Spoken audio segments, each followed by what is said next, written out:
meet you. This is too much credit. Thank you, brother. I appreciate it. Where you from? I don't know if I've ever seen him with one facial expression, though.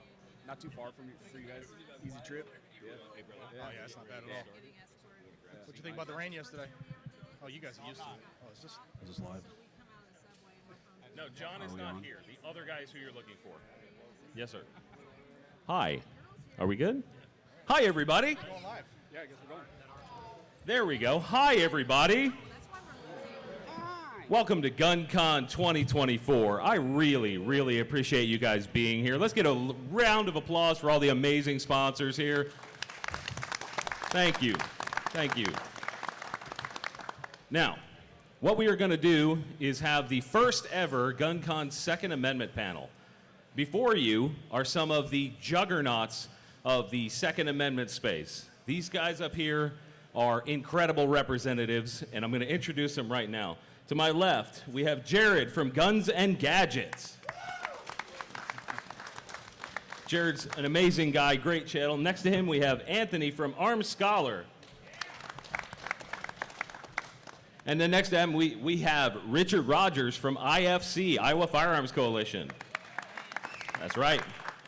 To my left, immediately, is Travis White from FRAC, Firearms Regulatory, what is it? Accountability Coalition. It's a long one. FRAC. They're great. It's awesome. To my right, we have Eric Pratt from GOA. Woo. Then we have my good friend Paul Glasgow from Legally Armed America. And then, as some of you know, the legend, the myth, Adam Kraut from Second Amendment Foundation. And then we have Diana Muller from Women for Gun Rights. Yeah. Now, if you guys want to go ahead and stand up, there are a couple microphones on either side. If you have a question, now is the time to get in line to ask that question. That would be freaking amazing. Now, I'm going to crack it off. Anybody can just jump in on this one. Anybody up here on stage can just jump in. What do you think the biggest issue pressing us all is regarding the Second Amendment? The biggest issue happening right now? The ATF is communist. That's fair. I mean, they are a terrorist organization at this point.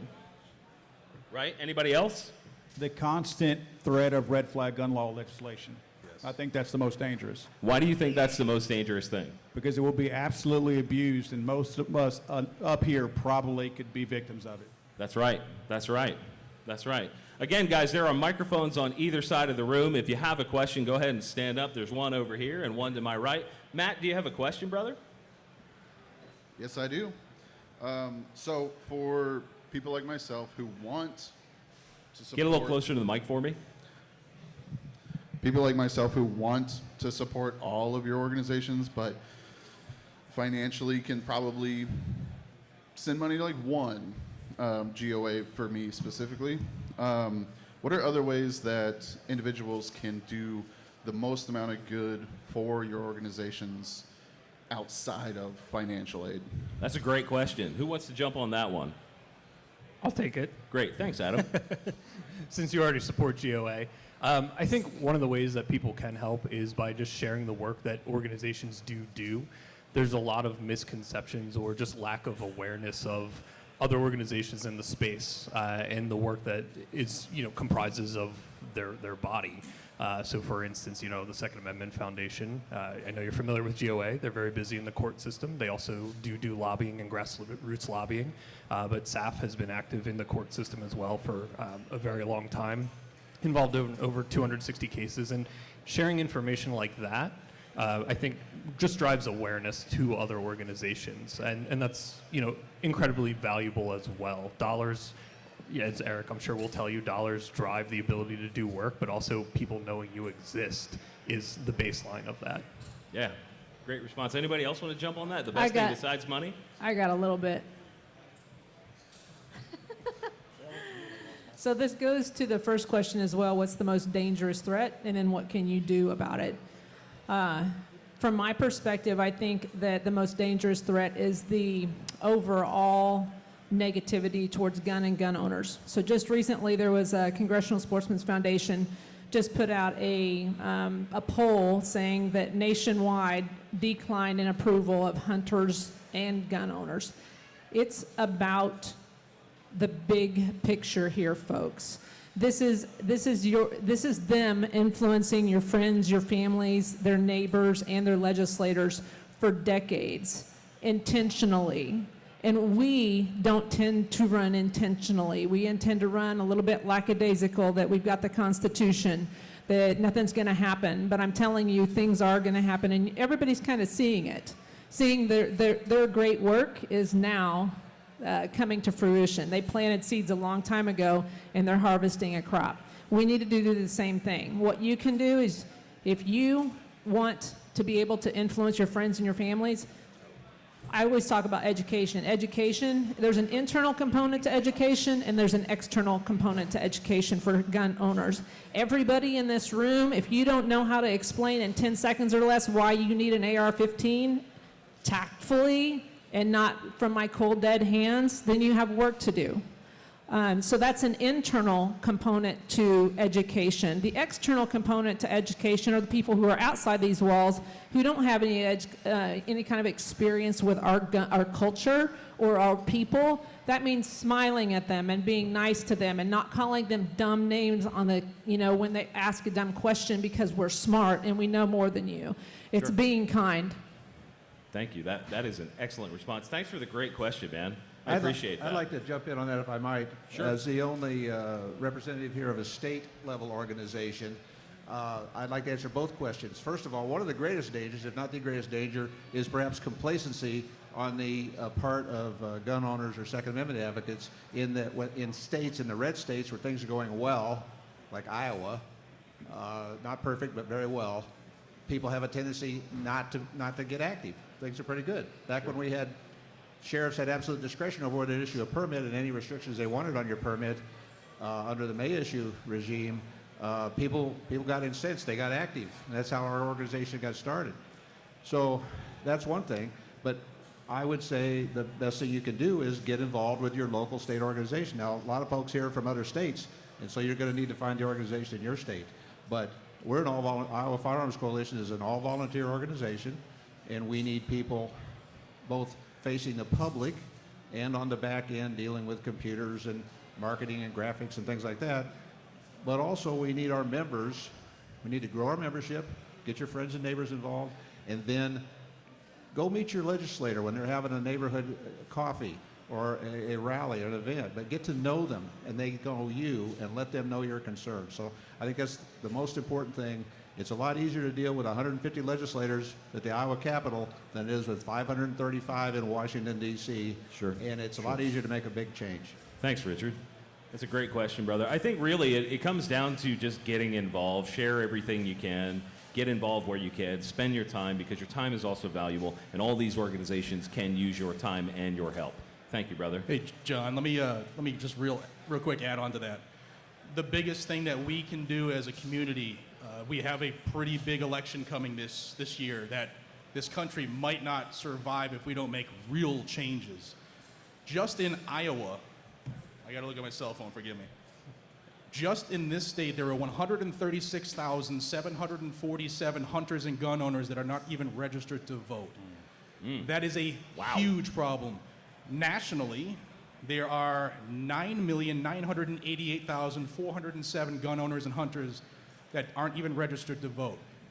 A big part of why we have the issues we have is because of those numbers. Now, everybody in this room knows somebody who falls into that category. For whatever their reasoning is, it's time to tell them it's time to do what the forefathers gave us, and that's part of the system of fixing things is the electoral process. So if we had 10 million more people voting for liberty to keep out the communist stuff, we wouldn't be having to say what we're saying now. Yeah, John, could I jump in real quick?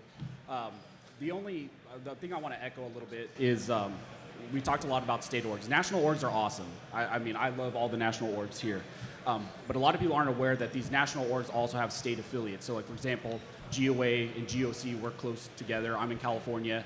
You have CRPA in California. So don't overlook the state orgs that are going to directly impact your state issues. I love national orgs. I push you guys. I try to drive as many memberships as I can to you guys. but don't overlook your state orgs. And even within those state orgs, a lot of times they will have county memberships as well. So I helped open a county org for CRPA in the Tulare Kings area in California, and that's all volunteer. I'm a board member. We go to meetings. We do all that. We do community outreach. So also don't overlook that. And like Jared said, go vote. If you have a friend who's a gun owner who hasn't voted in 10 years, get them registered to vote and go out and vote. Awesome. Thank you, guys. Again, thank you for the question. Hey, I want to make sure that everybody that's watching out there live understands that the sponsor of this here live stream, the Second Amendment live stream here at GunCon, is Brownells. Can we get a round of applause for Brownells? Yeah, that's right. They have come in huge to sponsor this, and there is a discount code for anybody out there watching live. The code is GunCon24. You can see it on your screen. Go get yourself a little discount, a little money off the top. That is always appreciated. Shout out again to Brownells for supporting this. Let's take another question. Go ahead, brother. What's your question? First of all, I'd like to thank all of you for what you do. Make sure you get close to that microphone. Yes, sir. Thanks for all that you do in supporting all of us and on a daily basis. In light of yesterday's record-setting SCOTUS decision on Chevron deference, how do you all feel about how that's going to impact ATF and our issues moving forward? It's record-setting and earth-shaking as far as I know, and I don't know how many people are aware of just what happened yesterday. That's a big deal. Go ahead, Eric. Yeah, Chevron case is huge. And by the way, thank you for those of you who are supporting the groups up here, supporting GOA, because you keep us on the front lines in the courts. GOA did have an amicus in that case, and really it's all about forcing administrative agencies. If you're not familiar with the Chevron case, this is forcing administrative agencies to stay in their lane and stop going beyond the law, stop going beyond the Constitution. I think ATF had already seen the writing on the wall, because in several of our previous cases dealing with bump stocks and pistol braces, they had told the judges, we're not claiming Chevron deference. In other words, they weren't appealing to that, which probably hurt them in one sense, but they already were starting to back away from that Chevron. So I think probably people will see help in other issues outside of guns, because again, ATF was already distancing themselves from it. But all that being said, there have been a slew of good cases that have come down the pike. Just recently, we got a preliminary injunction in a federal district court in Texas to prevent the ATF from enforcing their engaged in the business rule. So if you're a GOA member or you live in one of 5 states, you're not going to be penalized if you try to sell a gun privately or purchase a gun privately. Now, let me tell you, we are fighting for all gun owners. That's all that the judge gave us, was for GOA members and the members of Texas, Utah, Louisiana, Mississippi, and Alabama. But, we're going to, as we keep fighting this, we want to win this for all gun owners. So that was one huge victory. The Rahimi decision was kind of mixed, but just let me pick a good part of the Rahimi decision that came down not this past week, but the week before. In Rahimi, they essentially, and I'm not an attorney, so I'm going to give it to you in layman's terms, they basically said that the Second Amendment doesn't say the right of responsible people to keep and bear arms shall not be infringed. That word responsible is not in there. So that means if you have parking tickets, your right to keep and bear arms can't be denied. If you hold politically incorrect views, your right to keep and bear arms can't be denied. That's huge, because in our case, which we may find out Monday, we have a New York case, Antonyuk, where they were preventing concealed carriers. The Bruin case, let me backtrack. The Bruin case said there is a right to carry outside of the home. New York said, okay, fine. We'll just make it impossible for you to carry a gun anywhere. And that's the new thing now, right? States saying there's quote unquote sensitive places where you can't carry. So we're challenging that. It's before the Supreme Court on cert, a petition for cert. We don't know what happened in their conference on Thursday, but we'll find out Monday if they're going to take that case. So that's another big case to be looking for. I think it's great. Just the fact that you are paying attention, and a lot of you guys sitting down here are paying attention to stuff like this. I remember about 5-6 years ago when we started, doing bigger events like this. This was not a thing. People were not tied into this community. They were not focused on the Second Amendment. And I think we have all really started to realize how big of an issue this can be for us. Thank you for that question. And John, can I just give one shout out? Thank Sure. you to all the YouTube influencers, because y'all Thanks, have man. really helped to get people educated and tied in like you're just saying. Yeah, Thanks, man. can I just jump on? I think it's pretty cool that it's cool that we're at Brownells and we're on a two-way panel and we're talking about Chevron deference and what impact it's going to have on lawsuits. I mean, when I first got into the YouTube space, the legal stuff wasn't big. We didn't have a space, so it's really cool. And I guess to kind of just echo what Eric was saying, the ATF had kind of abandoned Chevron for a while in some of these lawsuits, like the cargo bump stock and all that. They were arguing more specifically on the statutory text that the definition of machine gun fit a bump stock pretty much, which we knew it didn't. But the ATF had abandoned some of that. It popped up here and there. But it'll impact a lot of other things, but the ATF had kind of abandoned that for a while. So I just want to give a shout out to me and Adam for telling the ATF 5 years ago Yeah. that they were not machine guns. Okay, great question. Thank you so much, brother. Hey, Orly, can you get a question from the online audience for me? The guys out there watching live, we want to take some questions from them too. Hey, everybody. Yeah, so we got a couple of the same questions. Hey, hold that mic nice and close. Yeah, there you go. We got a couple of the same question already. People wanted to know how to get involved on a local level to change laws. Okay, so people want to know how to get involved in a local level. Several questions for that. Okay, anybody want to jump in on the best way to get involved locally? Well, with Iowa Firearms Coalition, go to iowafc.org. That's Iowa spelled out, FC, Foxtrot Charlie.org. And you'll find a tremendous amount of stuff there. We do have our own YouTube channel. We don't have the viewership that some of these guys do. I really appreciate being up here with them. But there's a lot of information out there, including how to get involved. I think that might even be the title of the drop-down menu. So iowafc.org. Rad. Anybody else local involvement? Any suggestions? Yeah, we've heard the theme a few times is if you want to get involved, do not forget about your local state orgs, because they are the ones who know your state intimately. So call them and ask them how you can help out. Most state orgs will have things that they need help on, whether it's meeting and talking to your senators, your state senators, your state reps, trying to get the word out. Maybe they have some volunteer hours to help an event they have going on. There's a ton of different ways we can all be involved. You don't have to be a public speaker. You don't have to wear a suit on TV. There's a ton of stuff that we can do, and there's a ton of stuff we should do, because if we can't just say, hey, you know what, SAF or FRAC or GOA or anybody else is going to take care of it on the national level for everyone. We've seen judges don't like that. So utilize the power you have in your state, because the more we can get state level support from us, we the people, that's the way it's supposed to be, I think the better off we're going to be in the long run. Absolutely, absolutely. Thank you, everybody watching live right now. This is absolutely incredible. This is the first time we've done the Second Amendment panel here at GunCon.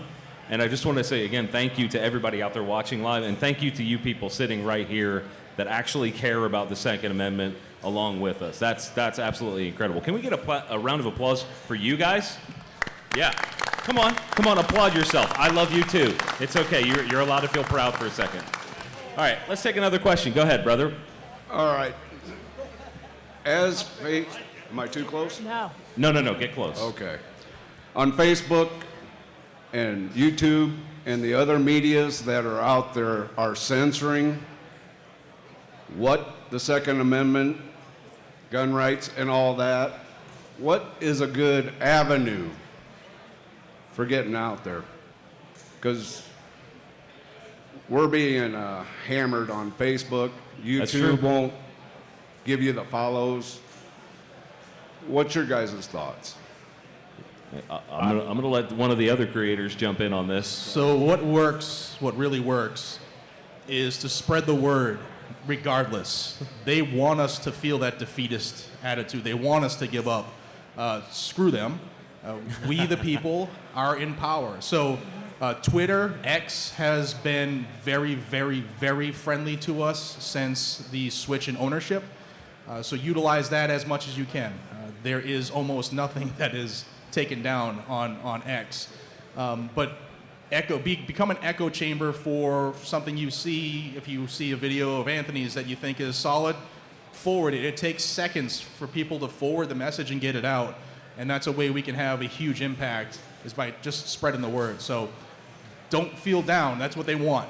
It's easy to give up. We need people just to keep pushing forward. I think one of the other things that has become way more common in the last 2 years is the use of email lists. And I know that sounds weird. It sounds a little archaic. But as these bigger corporations crunch down on all of us, and that applies for the organizations and the creators, if you want to stay in touch, if you want to know what's going on, you sign up for everybody's email list and be a part of it, because they can't really take that away from us. Not yet.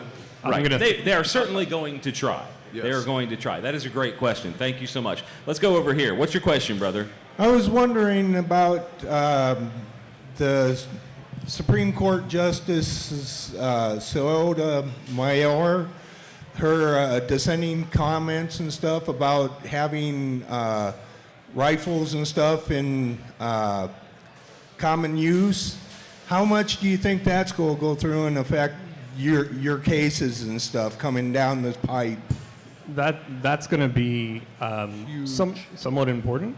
So we have 6 challenges to assault weapons bans throughout the country. Right now there's a cert petition that was just recirculated for conference again on yesterday, Friday. Harrell versus Raoul, the assault weapons ban and magazine up in Illinois.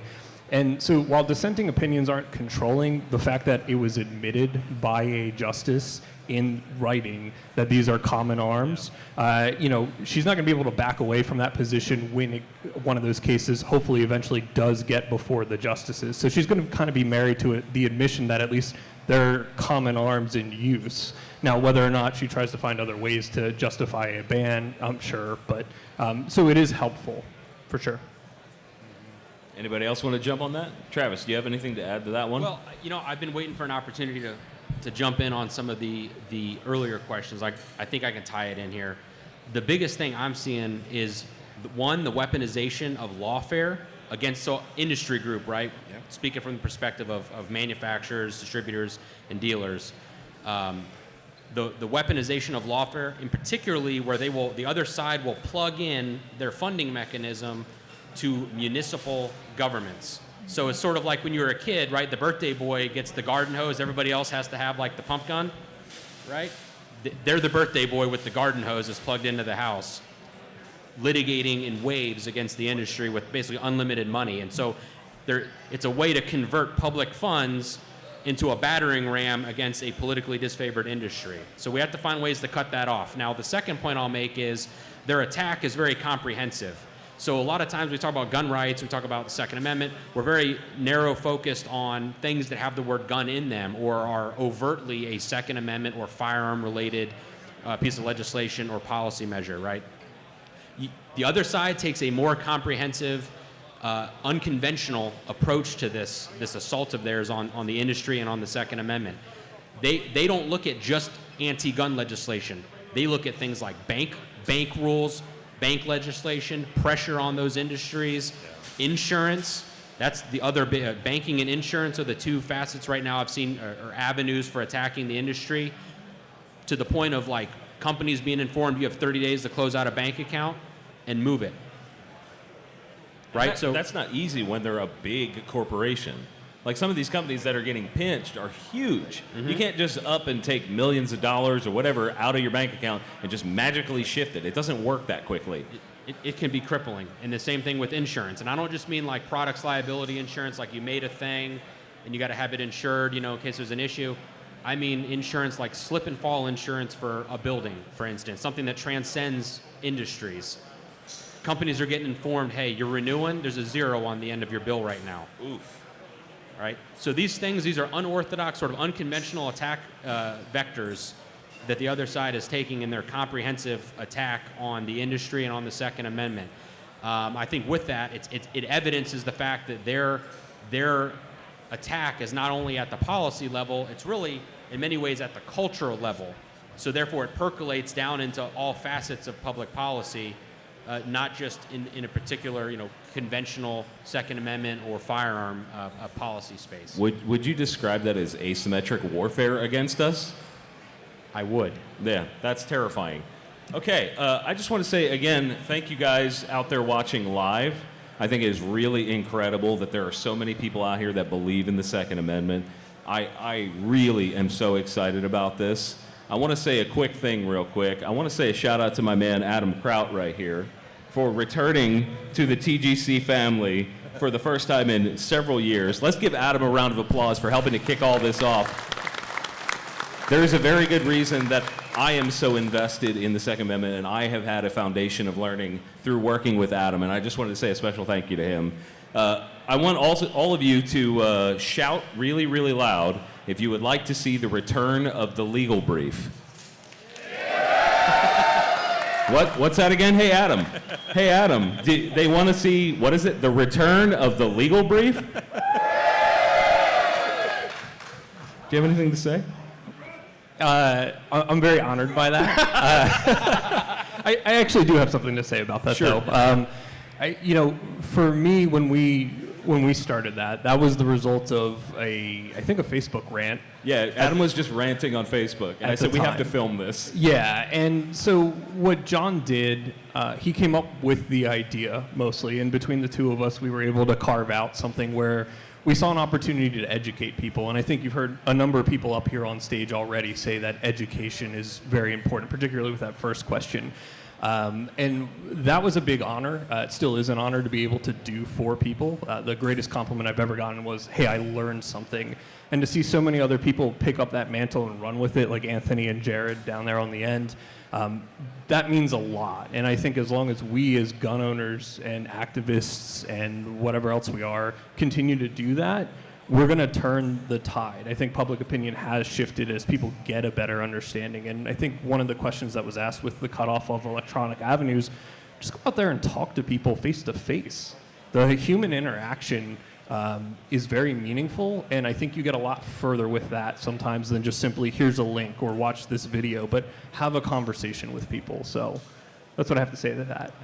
That's such a politician answer. It's a lawyer answer. It depends. About that, let's take another question. David, how are you, buddy? Yeah, thank you. Hi. What's your question? Dave Borges with Matador Arms. Make sure you get close to that microphone. Cool, thanks. On the pistol brace law, now that that's been shot down recently, is there a comeback from the ATF? Because, boy, they certainly have a cooling effect on our business. And I'm just curious, what's next? Well, Travis? You want me to take this one first? Yes, I would like you to take this one Yes. first. Awesome. Right now, they've reached final judgment down in Texas on that at the trial court level. So I'm going to give you I wish I'd give you like a crystal ball answer. I don't have a crystal ball, but they've got, the rule doesn't exist as a matter of final judgment from a trial court in Texas. The government has the right to appeal if they so choose. If they appeal, it'll go to the Fifth Circuit. Depending on the outcome there, it could go to the Supreme Court. Now, concurrently, there is a case pending, our case, pending up in the Eighth Circuit right now. It's on what's known as interlocutory appeal. It's an immediate appeal of a denied PI. It's fully briefed, awaiting a ruling from the Eighth Circuit, and that's the case that Frack brought in conjunction with SB Tactical, B&T USA, Rick Cicero, and 25 states. Those are the named parties. So that is awaiting a ruling from the Eighth Circuit. As it currently stands, it is still awaiting a ruling from the Eighth Circuit. It is my opinion that we're going to, the fight is not over until it's over. And when is something over in court? When it's no longer open on direct review. What does that mean in legal terms? It means there's no longer a time for a party to file for an additional appeal. Then a case is over.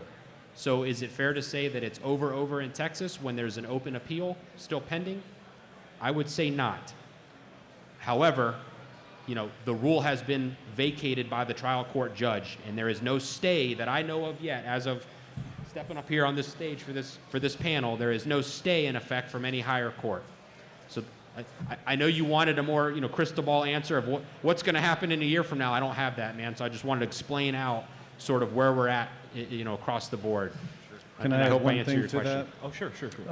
Just adding one thing to what he said, a very good answer. In the Fifth Circuit, ATF is appealing. So for cases like GOA, who's with Texas, Second Amendment Foundation, all these cases are being grouped together. And so in early August, it's August 5th or 6th. Yeah, August 5th. August 5th, okay, there's going to be a hearing before the three-panel judge there in the Fifth Circuit. Great question, David. Thank you so much. Hey, out there watching live, I don't know if you know this, but there is a discount code that you can use at Brownells. I'm not going to say the web link, but you know how to use it. You're an adult. The code is GunCon24. It's on the top of your screen. Again, thank you for watching. Hey, Orly, can we take a question from the live viewing audience? Yeah, we got a good one here. This is just for the panel in general. It comes from Keith.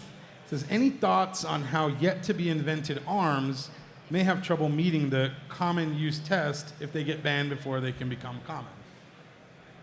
Say that one more time. From the top. Any thoughts on how yet-to-be-invented arms may have trouble meeting the common use test if they get banned before they can become common use? So, okay, anybody want to take that? That's a difficult question. It's complicated. I picked that because it had a little difficulty on it, but you guys are smart. Thank you. You guys got a lot of And one of the lawyers up there. attorneys, how about you guys? I mean, I'll chime in on that Sure. real quick. So one of the cases that we're working right now, and I don't have a direct answer on, how do you make something common before it's common, but I'll say that one of the ways the other side tries to stop it is through abusing the firearms and technology assessment process, the letter classification process, where they will either issue erroneous rulings or they will issue erroneous classifications or no classification. So we have a lawsuit going right now in conjunction with Franklin Armory against the ATF over the abuse of that process. I point that out because that is one of the other side's avenues. When they find a piece of technology that they don't want to hit the market, they can come in through the regulatory agencies and basically nuke it before it's born by just not issuing a letter classification. And for the consumers out there that may not be familiar with this, the federal regulatory framework is very broad, and so companies, when they bring something to market that's not very benign or very clear on its face of what it is, they will often go to ATF to get a formal classification of here's what this is under the regulatory system, and you may proceed according to this category. And that way it gives them some coverage instead of just guessing and being wrong potentially, right? So it's an important process that the industry needs to function in order to be able to bring product to market. Well, I would say, I'm not a lawyer, but I would say that the common use test does not preclude other avenues of showing that an arm is protected by the Second Amendment.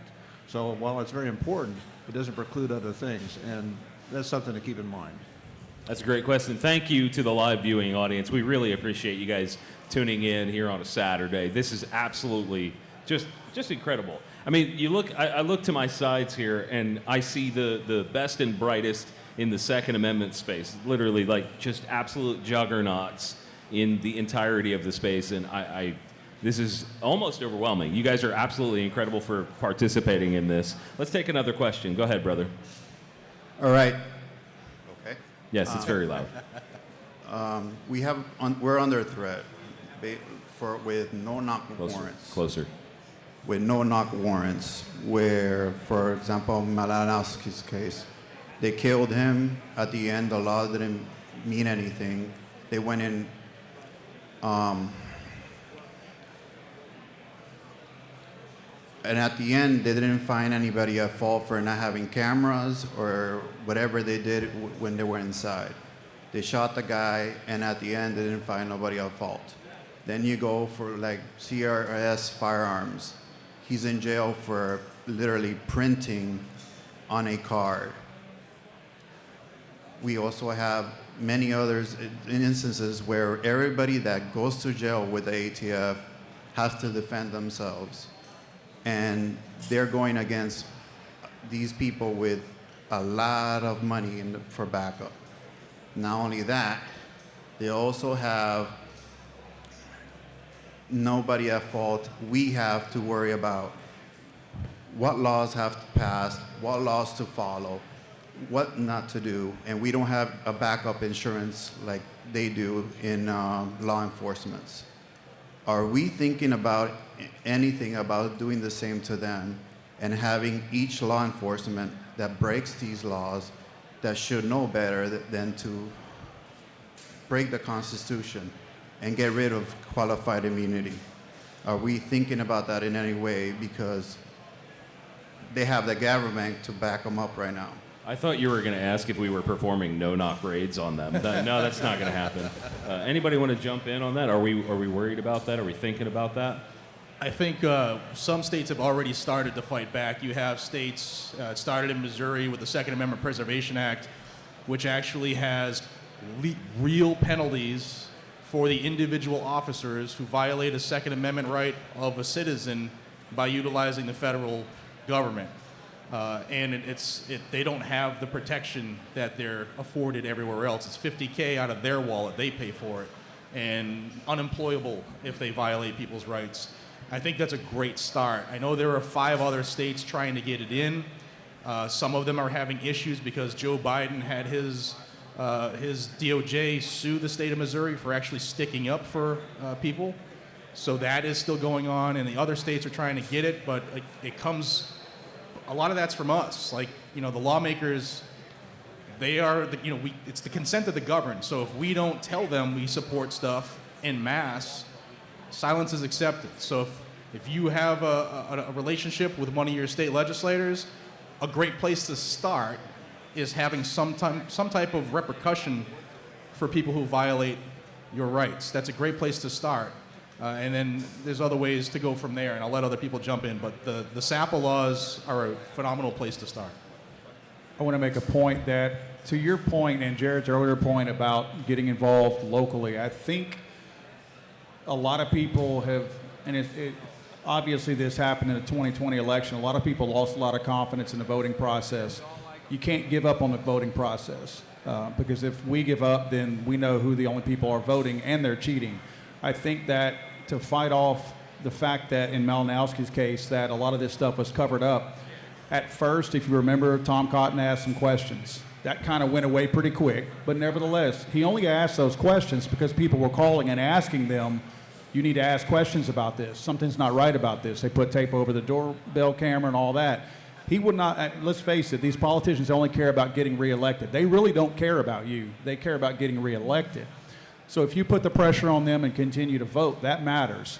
I see people wanting to abandon the voting process, and believe me, we all feel the same way that the voting process is tainted, but you cannot completely abandon that. And then when we vote people in, we have to let them know that we're watching them. You have to let them know that. Again, Cotton would not have asked those questions along with anybody else had people not been questioning him in order to do that. So I think that's one thing we have to do. When we put people in office, you have to get to know them, and it's easy to get to know the local people, like whoever the local office is for federal and state people. Get to know those local people. They'll recognize you by name when you call. And I think that's very, very important because, again, they care less about you than they do about getting reelected. And if you keep that pressure on them, it does make a difference. I think that comes down to accountability. We have to hold our elected officials accountable. Yes. I'd like to follow up on that, if I may. You're absolutely right, and it only takes a few, either at the federal or the state level, it only takes a few constituents contacting a legislator about an issue for them to get the attention of them and their staff. So it's very important to do that. We need to send them a signal, and they want to make sure they're not doing anything that will get them unelected, as you know. So in Iowa, after an 11-year effort, in 2022, we managed to get a right to keep and bear arms amendment to the state constitution. It's rather difficult to get a constitutional amendment through the process in Iowa. And we did that with almost a 2/3 vote of the people in favor of a very strong right to keep and bear arms amendment. We were one of only 6 states that didn't have any provision for that in our constitution. And the others were California, New York, New Jersey, Maryland, our neighbor Minnesota. Iowa didn't really fit into that group. So we did that. And I will tell you that legislators and other office holders really took notice. Even though some of them were already friendly to our cause, they really took notice that almost 2/3 of the voters voted to add that to You know, there was a lot of controversy about it. We had to work hard to publicize it, but when it came down to voting day, 2/3 were for it, and the legislators took note of that. That's a great question. Thank you. Hey, do you have a question? Yes. How about now? Yeah. Do you still have one? Now's great. All right. I apologize if this sounds familiar. I actually basically asked the same question last year. But I've worked in the federal court system for 18 and a half years now. I'm sorry to hear that. Yeah, well. And not a week goes by that I don't see another Bruin challenge come through, which is not an issue in and of itself. But how do you guys feel about the proliferation of as-applied Bruin challenges, not for the guys with the ticky-tack, you know, administrative, nonviolent felonies, but the guys that are long-time violent felons that are filing as-applied Bruin challenges to 18922? Anybody jump in on that? I'll jump in on that. There we go. Anytime anybody tells me about, because number one, I expect to be a felon at some point. I'm probably pretty close right now. But B, I don't mind if Mr. Felon has a gun, because I have a gun. And I can if you just level the playing field, and I can take care of myself, and an armed society is a polite society. So that's kind of the way I go when I hear, we want to make sure that the really bad guys don't have guns. Well, I'm going to shoot them in the face. So.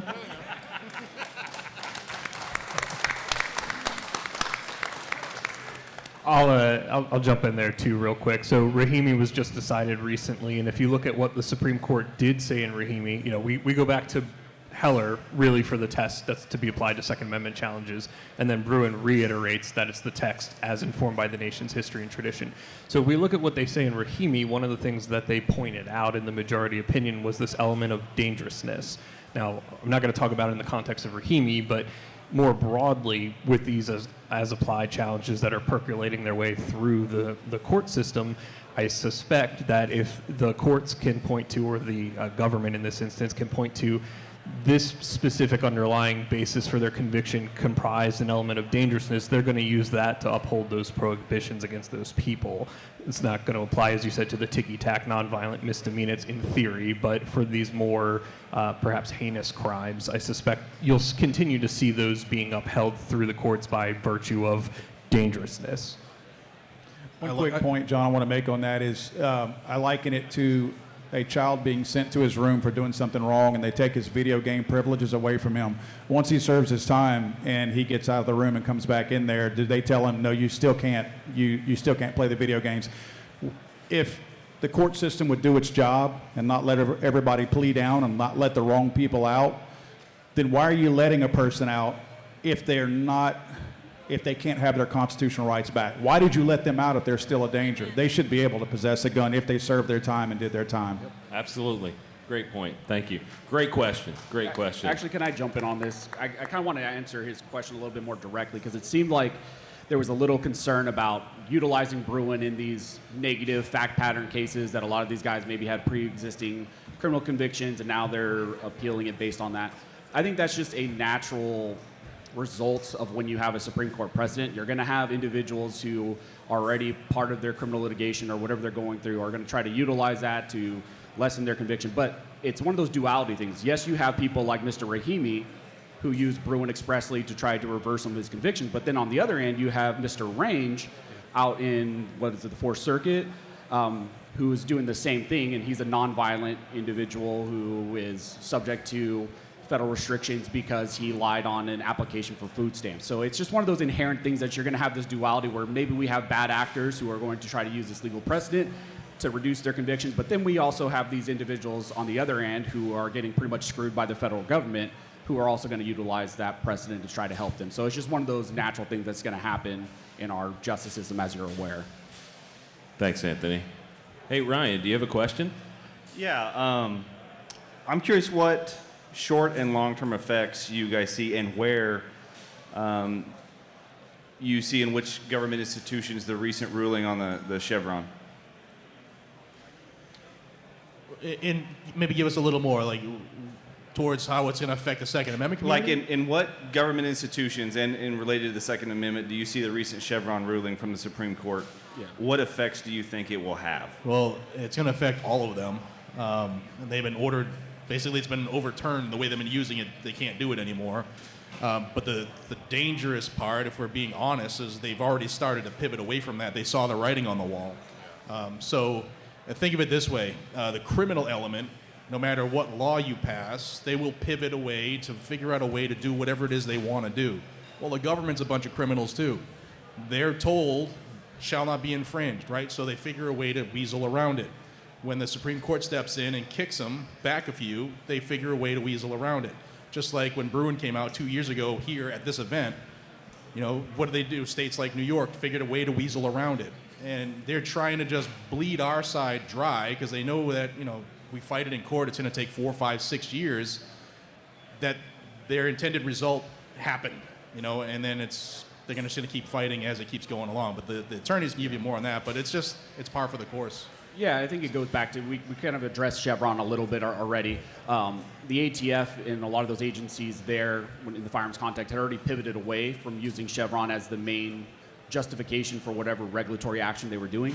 As far as like what impact Chevron will specifically have on other agencies, it's going to impact the EPA heavily, the Clean Air Act, Clean Water Act, all that. It's already percolated as far as that stuff. So I think that's where you're going to see the biggest impact that Chevron's going to have on agencies is probably in those realms, which you already had some decisions in like the West Virginia versus EPA case, and a lot of those already were addressing some of those Chevron issues.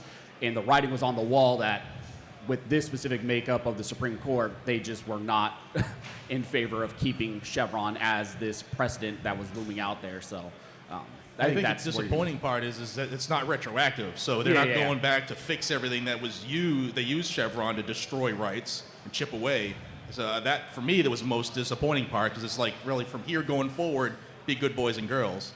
So for me, that was the part that I didn't like about the ruling. Yeah, go ahead. Sorry. The one good thing I will say about Chevron is, regardless what it does, is it makes all agencies play within the realm of the statutory text. Right. And so, regardless of what agency we're talking about, that's what we're looking at going forward. And that's good when you're someone who advocates for an originalist or a textualist perspective when it comes to legal interpretation. It's going to help us in all those contexts going forward. So do you think it will or will not limit the ATF's ability to make up and change law based on who's in office in the near future? It definitely will, but like I said, they already pivoted away from Chevron as one of their main justifications for what they were doing. They were already playing within the statutory language game of saying the GCA's definition of a machine gun included items like a bump stock. They were already making those arguments, which is a more textual statutory argument. And they had moved away from Chevron deference, arguing that the definition was ambiguous and therefore we can interpret it the way that we want. And so they had already kind of moved away from that. And if anything, you can say it really just pigeonholed them as far as briefing going forward. If I may, there's really two intertwined issues that you're talking about here.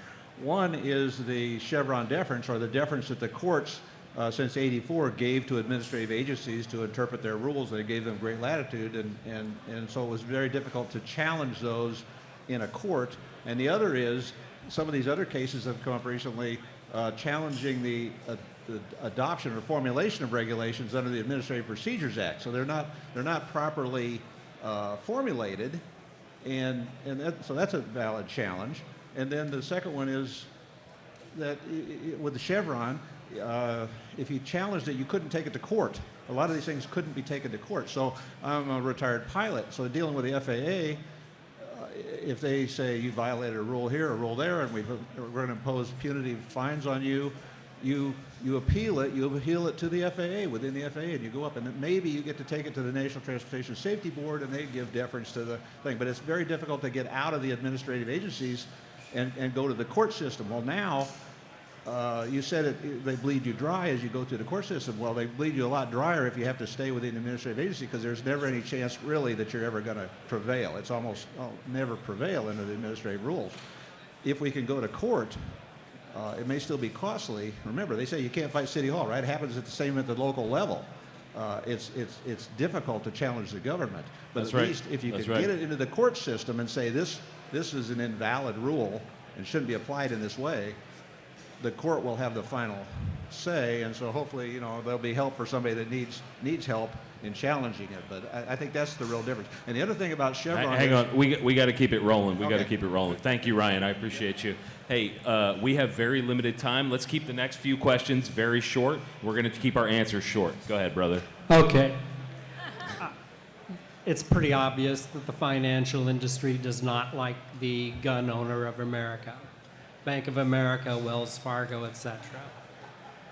What I propose is that the gun industry band together and make their own bank. Get the working capital of the Second Amendment Foundation, GOA, Brownells, every other gun organization together. They can borrow from that bank. They can open that up. What's your question? Why don't we get together and make our own bank? Okay. Somebody want to jump on that real quick? I don't have enough money.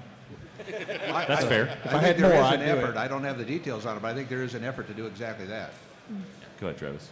Would you believe me if I told you that there's bankers already thinking that way and might have talked to one a couple weeks ago? Hey, how about that? It's in the works, apparently. All right. What's your question? Let's keep it kind of short. I understand. With Brandon Herrera getting within 400 votes in Texas 23, we have now demonstrated that a YouTuber is a bigger influencer than, hundreds of millions of dollars out there. Got involved in politics, very long story for that part, which I'll skip. My question, I guess, to you guys are, what can you guys feel like you can do? We got social media influencers. My wife ran for politics, did great, got outspent 15-1. That's what they replicated for Brandon Herrera to go against that. But Brandon Herrera had a lot of his other YouTuber friends. What's your question? That's what I'm getting to. He had a lot of people that stepped up that said, hey, let me interview these people. Let's give them the publicity they needed. And I didn't know what your guys' commitment or thought was on doing that. A lot of people are like, I don't want to endorse anybody, but the mainstream media wouldn't interview my wife. But all of you guys probably would because she's pro 2A. I was saying, putting in your mindset of what would you guys do potentially in the future to go, let me start interviewing these people to see if they are someone that we should get behind. I think all of us have done that in some way, shape, or form. We've all done some version of that. I think so. I think in the case of Brandon, everybody up here supported him as best we could in every way. And I think we would continue to do that for any candidate that says they're pro 2A. Of course we want those people to be lifted up and supported. Great question, though. Go ahead, brother. Thanks. There are scores of assault weapon bans around the nation. Can you get close to that microphone? Sure. There are scores of assault weapon bans around at the moment, both at the state, county, local levels. If a Supreme Court ruling goes in our favor, do all of those individual bans immediately get redacted, or do they have to be individually fought at the local level?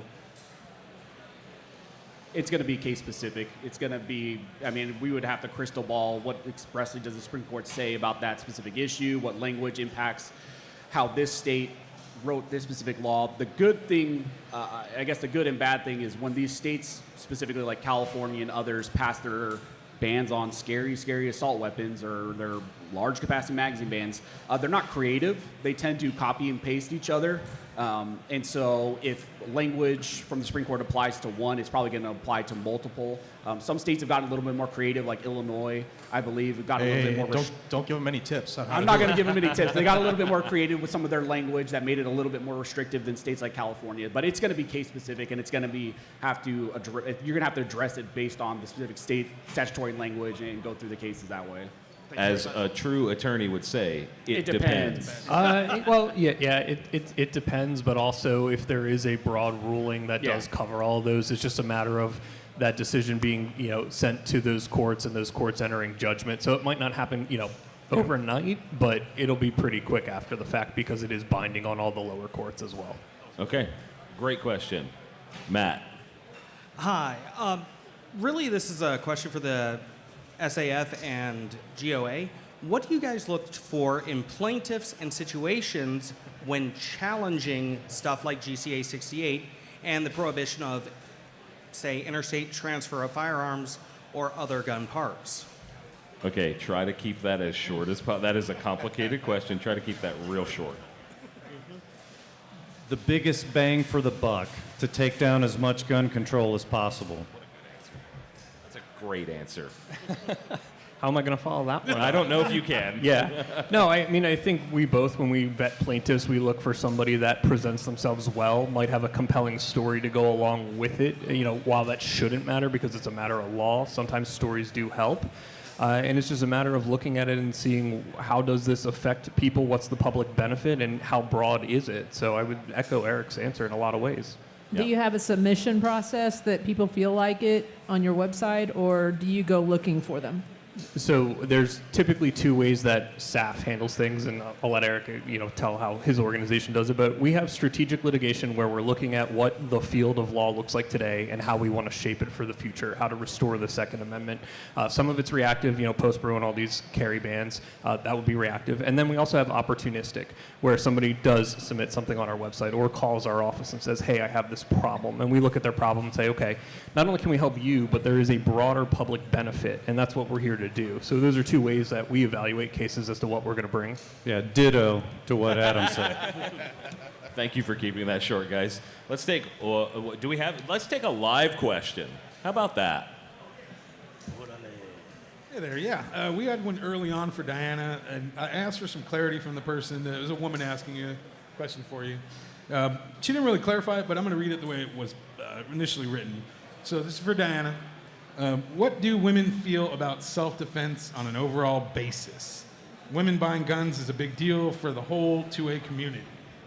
Yes, I do believe that, the numbers show that 40% or more of new gun owners are women, minority women specifically. So women are definitely waking up to being their own first responder and understanding that they need to be able to protect themselves and their kids. And then also, you've heard it for years of, if you get the woman, you get the whole family. If dad goes and shoots, dad goes and shoots. If mom goes and shoots, everybody goes and shoots. So it's really important to get the women involved and educate them. And, Women for Gun Rights is a great place, womenforgunrights.org. I'll do a little plug. And not only for the women, but if you go to our landing page, everybody here, I feel like everybody here wants to know what you can do.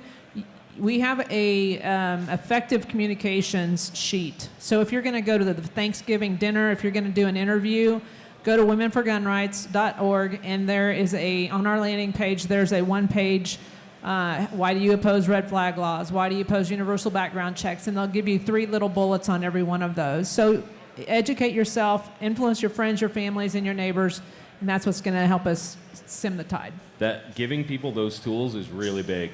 I appreciate you guys doing that. I didn't know you had that. That's awesome. That's great. So that's going to be it for the questions. However, I want to give these guys up here an opportunity to say something. Again, there's a lot of us. Let's keep it kind of short. We're going to start over here at this end. Jared, do you want to add anything before we kick this off? Yeah, you guys and gals don't understand how powerful you are.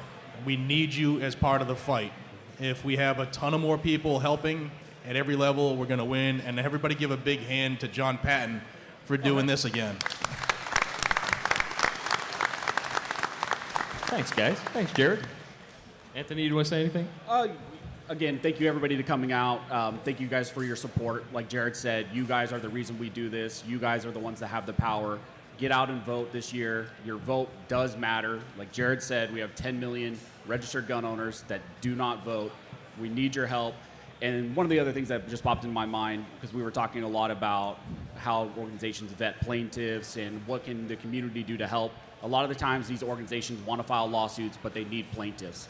I'm a plaintiff in a lawsuit, and that was really because they couldn't find anybody else who was willing to step up. I know it's scary sometimes to put your neck on the line, but as a community, we have to help these organizations so they can actually do their job as well, because we need standing in the courts, we need plaintiffs. And so if you're passionate about a specific topic, like Adam said, sometimes they get cases because it's specific to you. So again, reach out to these organizations. That's one way you can help them. Thanks, Anthony. Again, thank you all for coming. It's great to see such a good turnout, and Brownells is a wonderful organization. Pete Brownell is a member of the Iowa Firearms Coalition Board, and we certainly have appreciated his support and his family's support over the years. I would again urge you to visit iowafc.org or come visit our booth back here. All these organizations are back here in the corner. Come visit us there. They are our volunteers. I see one in the audience there. And talk to them, learn how you can get involved. And at the website, there's a variety of information there, blogs, YouTube videos. Every Wednesday we do a Warrior Wednesday interview, generally with our chairman, John McLaughlin, and air that on Facebook and our YouTube. So check us out and help be part of the solution. Thanks, Richard. First off, John, thanks for having me out. Absolutely. For the viewers out there, if you're part of the firearms industry, please visit us and consider joining. If you're not part of the industry, please visit our website as well, fracaction.org. Please consider donating. We're always grateful for that. And I'll reiterate my earlier point about the other side is taking a comprehensive approach towards bringing down the industry and attacking our rights. So that requires a comprehensive response from those that are in support of our industry and in support of our civil rights under the Second Amendment. Thanks, Travis. Thank you all for coming out. Thank you to GOA members. Just to let you know, we're having our first ever national convention in Knoxville, Tennessee. Thank you. That's going to be in mid-August, so if you're a GOA member, you get in free. We want to see you there August 17th and 18th. There is something for the whole family. It'll be Christmas in August for gun owners. So check out our website, gunowners.org/goals, G-O-A-L-S. So gunowners.org/goals. Thank you. I'll be there. Go ahead, brother. Okay, guys, real quick, I want to mention this. In 2014, Donald Trump placed a bid to buy the Buffalo Bills for $1 billion. He lost that bid by $400 million. He then decided to run for president. For those of you who think there's no confidence in the voting system, Hillary Clinton obviously would have won that election. Donald Trump won the election, and we got 3 Supreme Court justices. We would not be having conversations about Bruin or Chevron had it not been for that election. I'm not telling you who to vote for. I'm telling you it does still matter. That's awesome, man. Thank you. I agree. It does matter. Well, thank you all for coming out. It's great to see so many of you do care about the issue and want to be involved. I think the point I would make is there are a lot of choices as far as groups to support, and do your research. If you like what we do, you like what GOA does, go support us. You know, we all work to win for you, and even if it's a case that isn't a SAF case that ultimately gets a win, it's good for everybody, and we do everything we can to support each other in that regard. The only other thing I would say is we have our annual Gun Rights Policy Conference in the fall. This year it's going to be in San Diego, September 27th through the 29th. And you'll get to meet a lot of the lawyers who are on the front lines doing this stuff, activists from various state groups, and state groups are very important in all this process. Diane Muller, I believe, will be there. And you know, you can come learn some things, learn how to be an effective advocate in your state. Thanks, Adam. Diana, anything? Oh, how do I mean, look at this lineup. I look down here and I see all their faces looking at me, and it's amazing lineup that you put on, John. Thank you very much for having us. Be a part of every one of them. I'm talking like, you don't have to give millions of dollars. I think it's like $40 probably a whack. Give everybody. Now, Women for Gun Rights, it's free to join, but more importantly, also it's free to follow everybody on social media. And those are numbers that matter too until they squash us. So Women for Gun Rights on Instagram and Facebook and all those places. Yeah, it's and you'll notice that I'm in teal for 2A. The other side does a great job of optics, and this is where our side lacks. They have red shirts of Moms Demand Action. Does anybody know Moms Demand Action? Boo. Well, those people are using the women's voice to call for more gun control, emotional things.